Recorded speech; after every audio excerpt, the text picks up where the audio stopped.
दोपहर का समय था। राजा अकबर अपने दरबार में बैठे कुछ सोच रहे थे।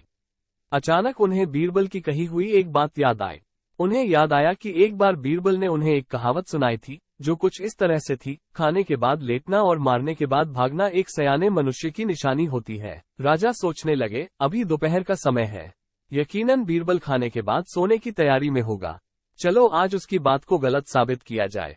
ये सोचकर उन्होंने एक सेवक को आदेश दिया कि इसी वक्त बीरबल को दरबार में उपस्थित होने का संदेश दिया जाए।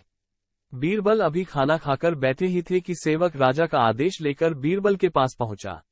बीरबल आदेश के पीछे छिपे राजा की मंशा भली भांति समझ गए।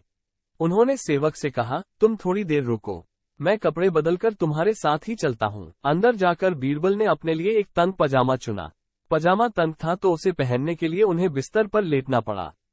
पजामे को पहनने का बहाना कर वे थोड़ी देर बिस्तर पर ही लेटे रहे और फिर सेवक के साथ दरबार की ओर चल दिए।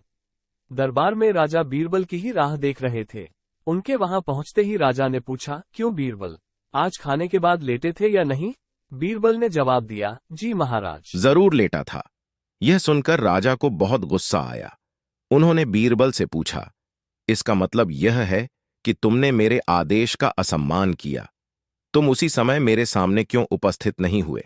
इसके लिए मैं तुम्हें सजा देता हूं। बीरबल ने तुरंत जवाब दिया, महाराज, ये सच है कि मैं थोड़ी देर लेटा था, लेकिन मैंने आपके आदेश की अवहेलना नहीं की है। आपको मुझ पर यकीन न हो तो आप सेवक से इस बारे में पूछ सकते हैं।